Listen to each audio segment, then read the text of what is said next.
6 grown women cornered my 15-year-old daughter in a public market, called her sinful, told her she was an un-Christian failure, and said her dead father would be ashamed of her. They thought they were doing God's work. What they didn't know was that I had proof that would destroy their entire narrative in their standing in the church forever.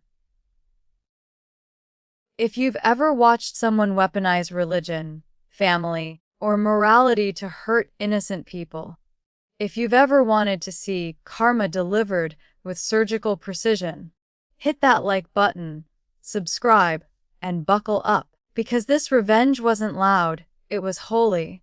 I'm a 46-year-old mother of 2 daughters, 17 and 15, and for most of my adult life, I tried to be the reasonable one, the peacemaker, the let's not rock the boat woman, the one who swallowed discomfort so others could feel comfortable. That instinct almost destroyed my girls. The loss that started everything. My ex-husband died suddenly in an accident. And yes, he was my ex for a reason. In the months before his death, my daughters were the ones who discovered the truth. Their father had been having a long-term affair. Not only that, the other woman had given birth to 2 baby boys. And then, the worst part, she died too. 2 infants were suddenly orphaned. And instead of processing grief like human beings, my ex-husband's parents, my former in-laws, went straight to war.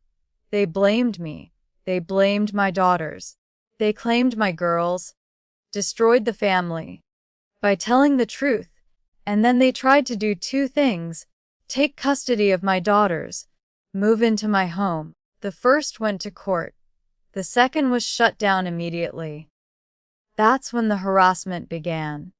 The market day, where we live, there's a weekend farmer's market. Fresh eggs, warm bread, local chocolates.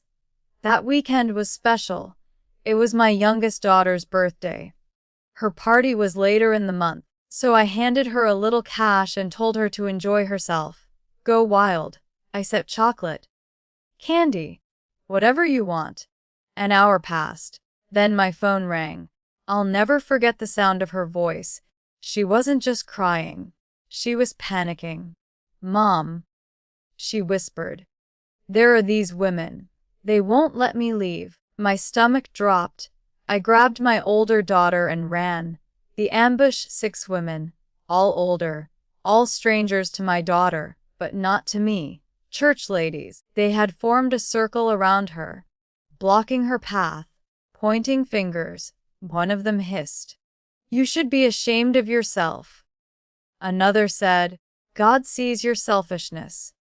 They accused my child of being un-Christian, of abandoning her grandparents, of refusing to be a proper big sister to the babies born from her father's affair, babies that represented her trauma, babies she was working through in therapy. I stepped between them before I even realized I was moving. My hands were shaking. My voice wasn't. I told my older daughter to take the groceries and go to the car. Then I turned back. They looked at me with pure, righteous disgust. One of them actually said, "If you were a good Christian wife, you would obey your in-laws." I felt something snap. I didn't scream. I unloaded. Every word I'd swallowed for a year came pouring out. Security got involved. We were asked to leave, and as I walked my daughters to the car, those women followed us, still muttering, still judging, like vultures denied their meal. The truth comes out. That night, after my girls were asleep, I contacted someone I trusted from that church. I told him what happened. There was a long pause. Then he sighed, and he told me everything. My ex-mother-in-law had posted a novel in the church Facebook group, a sob story. She claimed, "We were leaving them homeless.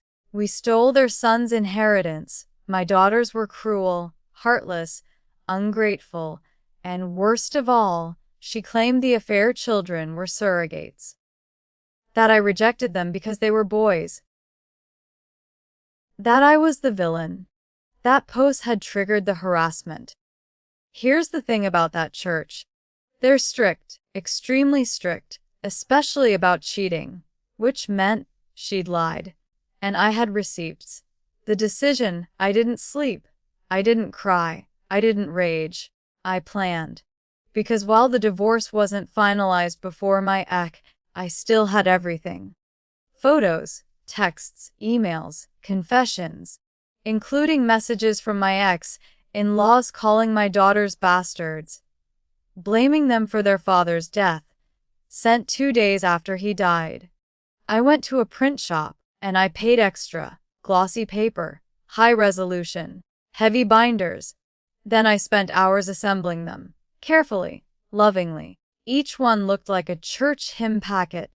The first page, a photo of my ex making out with his affair partner in our living room.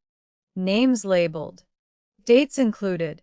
I placed them quietly at the back of the church, right before Sunday service. The fallout, the gossip exploded. Facebook lit up. The pastor intervened just to keep things PG-13. My ex-husband was damned, the affair partner dragged, and my ex-in-laws. They were done. Publicly shamed, confronted, isolated.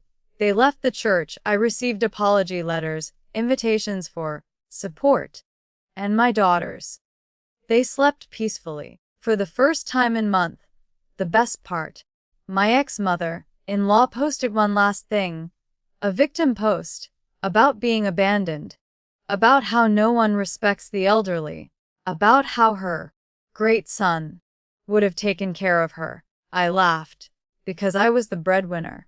And now, the truth had taken care of everything. Revenge isn't always loud. Sometimes, it's just the truth, placed gently where lies once lived. And sometimes, justice sings hymns. If this story gave you chills, hit that like button. Subscribe for more real, unforgettable revenge stories. And tell me in the comments, what's the most satisfying karma you've ever witnessed? Because some lessons are best learned publicly.